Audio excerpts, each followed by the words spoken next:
Hi உறவுகளே, இந்த கதையின் தொடரின் பெயர் சொல்ல மறந்த காதல். இந்த கதையை எழுதி வாசிப்பது நான் உங்கள் ஜன்னத். வாங்க இப்ப கதைக்குள்ள போகலாம். உடனே சுந்தரேசன் கனகவள்ளியின் அருகில் வந்து அவர்கள் காலில் விழுந்து அவர்கள் இருவரும் ஆசிர்வாதம் வாங்கி கொண்டார்கள். வேண்டா வெறுப்பாக நின்று கொண்டிருந்த அலமேலு அருகில் சென்று அவர்களுடைய கணவரும் அங்கு நின்று கொண்டிருந்தார். அப்பொழுது அவர்களுடைய காலில் விழுந்து இருவரும் ஆசிர்வாதம் வாங்கி கொண்டு அவள் வேண்டா வெறுப்பாக அந்த அட்சதையை அவர்கள் மீது தூவினாள். இதை காயத்ரி பார்த்து கொண்டிருந்தாள். அன்று பிரகாஷின் அணுவின் திருமணம் எந்தவித தடையும் இன்றி திருமணம் நடந்து முடிந்தது. அனைவருக்கும் மிகவும் சந்தோஷமாகிவிட்டது. பிரகாஷ் கார்த்திக் சேர்ந்து செய்த அனைத்து வேலைகளையும் மிகவும் சிறப்பாக இருந்தது. அன்று திருமணத்திற்கு வந்த அனைவருமே திருமணம் விருந்து சாப்பிட்டு விட்டு அனைவருமே நலமாக இருக்கிறது என்று சொல்லிவிட்டு இந்த உணவு மிகவும் சுவையாக இருக்கிறது என்று சொன்னார்கள். அதை கேட்கும்போது பிரகாஷிற்கும் சுந்தரேசனுக்கும் மிகவும் சந்தோஷமாக இருந்தது. தனது திருமணத்தில் ஏதேனும் தடை வந்துவிடும் என்று பிரகாஷும் அனவும் நினைத்தது என்னவோ உண்மைதான். ஆனால் அலமேலு எதுவுமே செய்யாமல் இருந்தது அவர்கள் இருவருக்குமே மகிழ்ச்சியை கொடுத்தது. அப்பொழுது அலமேலு சரி கல்யாணம் முடிஞ்சிச்சு, பொண்ணு மாப்பிள்ளைய அழைச்சிக்கிட்டு வீட்டுக்கு போகலாமா என்று சொல்லி கேட்கவுமே உடனே கனகவள்ளி, என்னம்மா அதுக்குள்ளாட்டியும் அவசரப்படுறீங்க, இருங்க, இன்னும் எவ்வளவோ சடங்கு சம்பிரதாயம் இருக்கு. ஃபர்ஸ்ட் பொண்ணு மாப்பிள்ளையை நாங்க தானே கூட்டிட்டு போயிட்டு அவங்களுக்கு பாலமும் பழமும் கொடுத்து அதுக்கப்புறமா தானே உங்க வீட்டுக்கு அனுப்பி வைக்கணும். அதனால இப்ப நாங்க பொண்ணு மாப்பிள்ளையே எங்க வீட்டுக்கு கூட்டிட்டு போறோம் என்று கனகவள்ளி சொல்லவுமே உடனே அலமேலு முகம் மாறியது. சித்தி, அவங்கதான் ஏதோ முறைன்னு சொல்றாங்களே, அதை செய்யட்டுமே, அதுக்கப்புறமா தானே நம்ம வீட்டுக்கு கூட்டிட்டு போகணும், இதுதானே உலக வழக்கம், இதையே நம்ம தடுக்கணும் என்று சொல்லி கேட்கவுமே அன்னைக்கு என்னமோ நான் பொண்ணு மாப்பிள்ளைக்கு பொண்ணுக்கும் என்ன போடுவீங்கன்னு கேட்டதுமே இது உலக வழக்கம், ஆனா எங்களுக்கு இல்லைன்னு சொல்லிட்டு இப்ப மட்டும் ஏன் உன் வழக்கத்தை அவங்க செய்யணும்னு சொல்றியா? பொண்ணு கழுத்துல தாலி கட்டவுமே அப்படியே நீ பெல்ட் அடிக்கிற பாத்தியா? இருக்கட்டும், உன்னை நான் எந்த விதத்தில் அடிக்கணுமோ அந்த விதத்துல அடிச்சுக்கிறேன் என்று அலமேலு மனதில் நினைத்து கொண்டாள். சரி, அப்ப பொண்ணு மாப்பிள்ளைய கூட்டிக்கிட்டு நம்ம வீட்டுக்கு போகலாமா என்று சொல்லி சுந்தரேசனும் கனகவள்ளியும் கேட்கவும் அவர்களுக்கு என்று தயாராக வைத்திருந்த மிகவும் அழகாக அலங்காரம் பண்ணி வைத்திருந்த காரில் பொண்ணு மாப்பிள்ளையும் ஏறினார்கள். கார்த்திக் தான் அந்த காரை ஓட்டினான். ஒரு காரில் சுந்தரேசனும் கனகவள்ளியும் பிரியாவும், இன்னொரு காரில் அலமேலு, காயத்ரி அவருடைய உறவினர்களும் அணுவின் வீட்டை நோக்கி அனைவரும் சென்றார்கள். அங்கு சென்ற பிறகு மாப்பிள்ளைக்கும் பெண்ணிற்கும் ஆரத்தி எடுத்து வரவேற்று அவர்கள் சில சடங்குகளையும் செய்தார்கள். இவை அனைத்தையுமே முடிந்த பிறகு பொண்ணு மாப்பிள்ளை அழைத்து செல்ல வேண்டும் என்று அவர்கள் சொல்லவுமே அணுவுக்கு மிகவும் கவலையாகிவிட்டது. தன் மாமாவையும் அத்தையையும் சிறிது நாள் பிரிந்திருந்ததே அவளுக்கு மிகவும் கஷ்டமாக இருந்தது. அப்பொழுதுதான் திருமணம் செய்த பிரகாஷ் வீட்டிற்கு போகிறோம் என்று நினைக்கும் போது அவளுக்கு மிகவும் வருத்தமாகத்தான் இருந்தது. அப்பொழுது சுந்தரேசனும் கனகவள்ளியும் கண் கலங்கி நின்றார்கள்.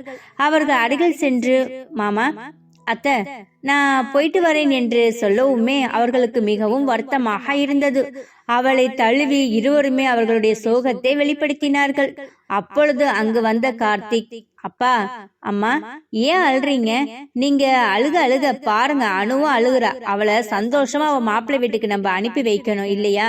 நீங்க ரெண்டு பேரும் கண் கலங்கினா எப்படி என்று கார்த்திக் கேட்கவுமே உடனே பிரியாவும் அருகில் வந்து, அத்தை, நீங்க கவலைப்படாதீங்க என்று அவள் சொல்லவுமே உடனே அவர்களை சமாதானப்படுத்தி கொண்டு, அனுமா, நீ போற இடத்துல நல்ல விதமா இருக்கணும், உன்னை நாங்க நல்ல விதமா தான் வளர்த்திருக்கோம், நீ நல்ல விதமா அந்த குடும்பத்தை நடத்த வேணும், எங்களுக்கு நம்பிக்கை இருக்கு.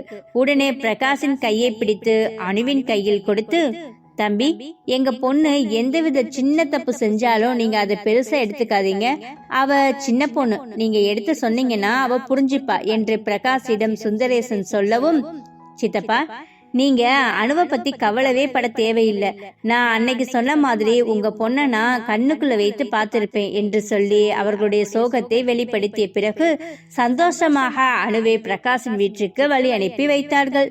அவர்கள் அனைவருமே நின்று வழி அனுப்பி வைத்ததுமே அணுவுக்கு இவர்களுடைய அனைவரையும் விட்டு செல்ல போகிறோம் என்று சில சோகமும் இருந்தாலும் தான் நினைத்தது நடந்துவிட்டது என்று ஒரு பக்கம் அவளுக்கு நிம்மதியாக இருந்தது.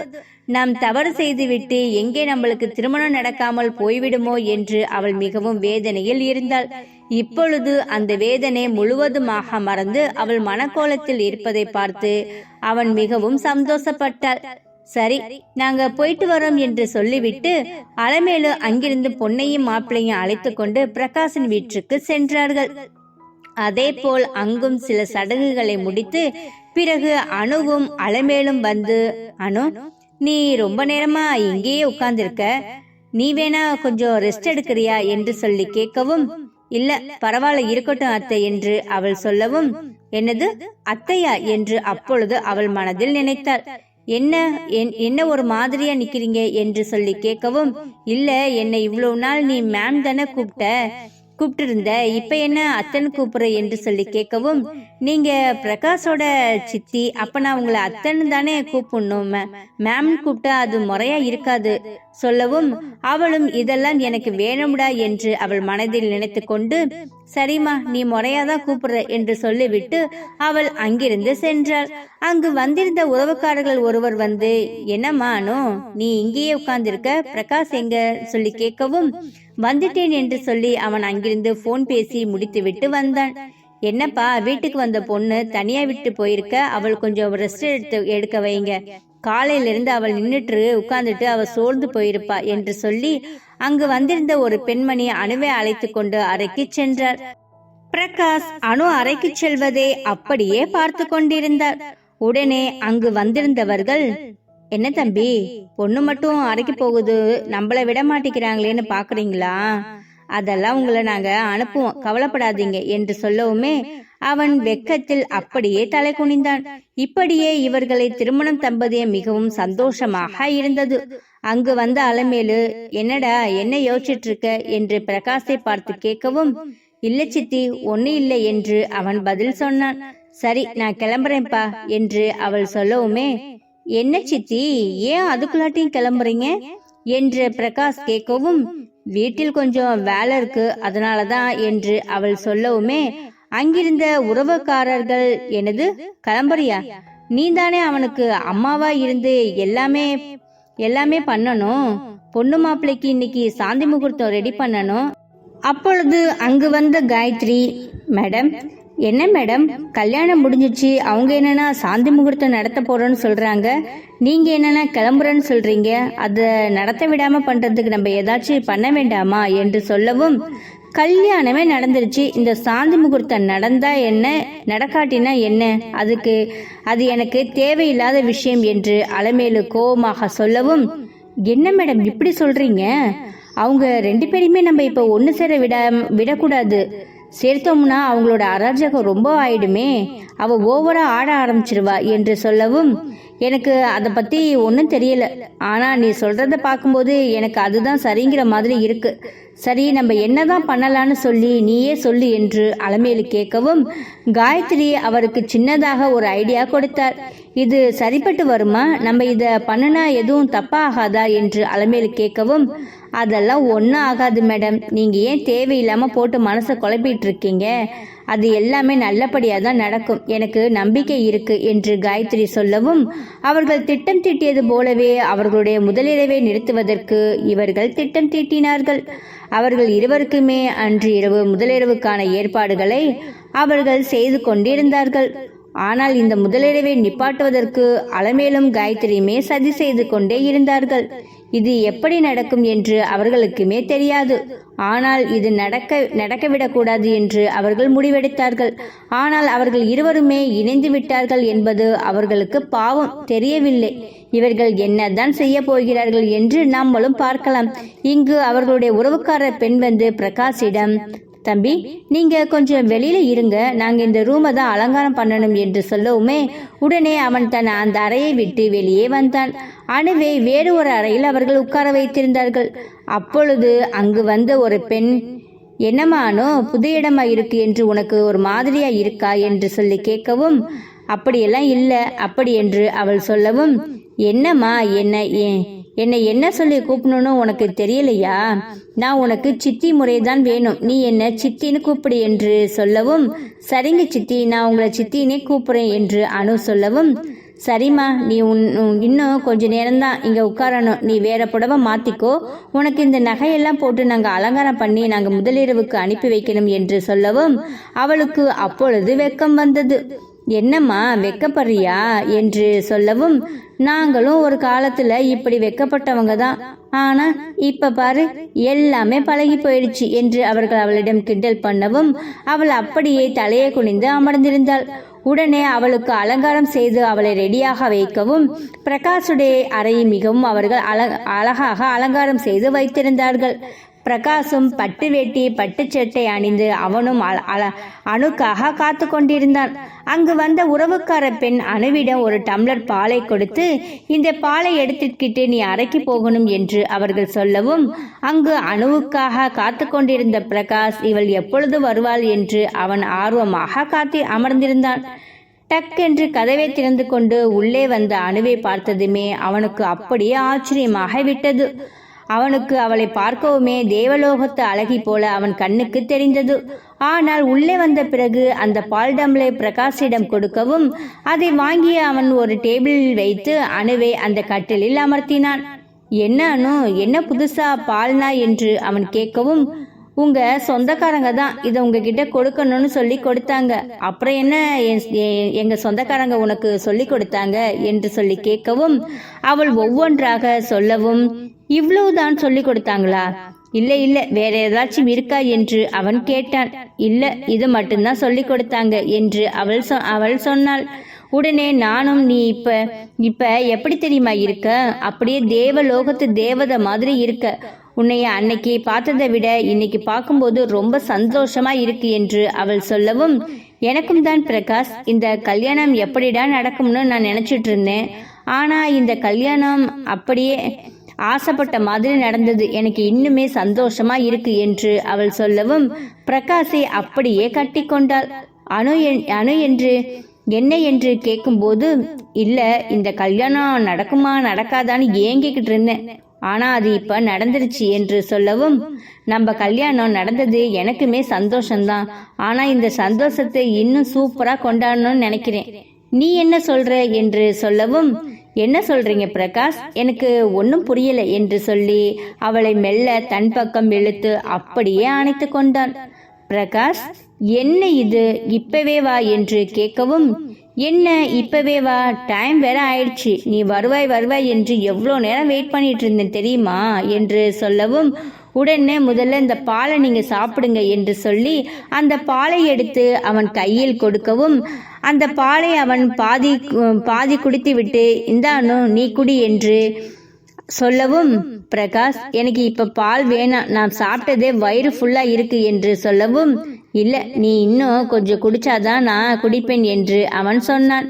உடனே அதை வாங்கி அவள் கொஞ்சம் குடித்துவிட்டு மீதியை பிரகாஷிடம் கொடுக்கவும், அந்த பாலை குடித்துவிட்டு அப்படியே அணுவிடம் வந்து, இப்ப சொல்லு, இப்ப நம்ம புருஷன் பொண்டாட்டியா ஆயிட்டோம், இனிமேல் நம்மளுக்கு எந்தவித பயமோ இல்ல, நம்ம தாராளமா எங்க வேணா போகலாம், என்ன வேண்டுமானால் பண்ணலாம் என்று அவன் சொல்லவும், என்ன பிரகாஷ் என்ன சொல்றீங்க என்று அவள் கேட்க, இப்ப நீ என்னுடைய மனைவி, உன்னை நான் அப்படியே என்ன பண்ண போறேன் தெரியுமா, உன்னை கட்டி பிடிச்சி உனக்கு முத்தம் கொடுத்து என்று சொல்லவும், உடனே அவனை தள்ளிவிட்டு அவள் எழுவதற்கு முற்பட்டாள்.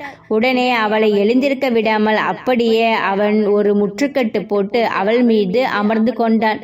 என்ன பிரகாஷ் விடுங்க, நான் எந்திரிக்கணும் என்று சொல்லவும், முடியாது, இன்னைக்கு நான் உன்னை சும்மா விட மாட்டேன், அன்னைக்கு பயம்னு சொல்லி என்னைய பயத்திலேயே எல்லாமே பண்ண வச்சிட்ட, ஆனா இன்னைக்கு எனக்கு எந்தவித பயமும் இல்லை, அதனால நான் உன்னை இன்னைக்கு என்ன பண்ண போறேன் என்று சொல்லி அவளை அப்படியே கட்டிலில் தள்ளி அவளை கட்டிலில் ஒரு புரட்டினான்.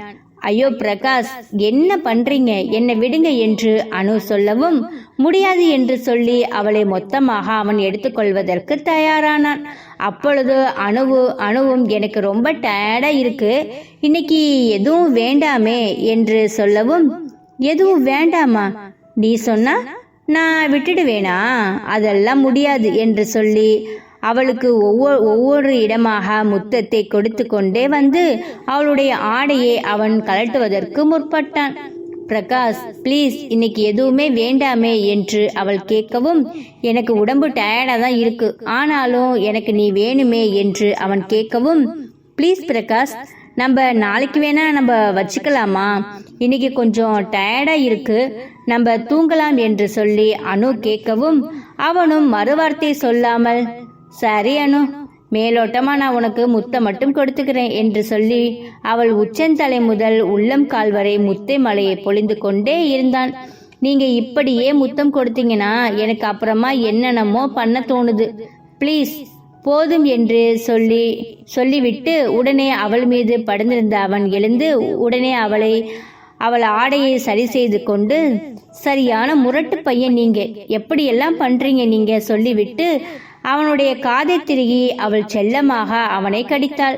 அப்படியே அவர்களுடைய தாம்பத்தியமும் அசதியில் வேண்டாம் வேண்டாம் என்று அன்று நடந்தது. இப்படியே அவர்கள் பேசிக்கொண்டு அவர்களுடைய ஊடலை செய்து கொண்டு அன்று அவர்கள் சந்தோஷமாக உறங்கினார்கள். அனுவுக்கும் பிரகாஷுக்கும் திருமணம் நடந்தது.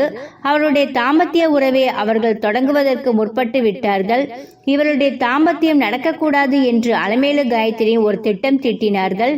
அந்த திட்டம் நிறைவேறியதா இல்ல அவர்கள் நினைத்தது போல அந்த திட்டத்தை இவர்கள் செய்து முடித்தார்களா என்று நாம் பொறுத்திருந்து தான் பார்க்கணும். எப்ப தெரியுமா? நெக்ஸ்ட் எபிசோட்ல பார்க்கலாமா? இந்த கதை பிடிச்சிருந்துச்சுன்னா இந்த கதைக்கு ஒரு லைக் அண்ட் ஷேர் கொடுத்துட்டு மறக்காம நம்மளுடைய சேனலை நீங்க சப்ஸ்கிரைப் பண்ணிக்கோங்க. இந்த கதையோட நெக்ஸ்ட் எபிசோட் நாளைக்கு பார்க்கலாம். தேங்க்யூ.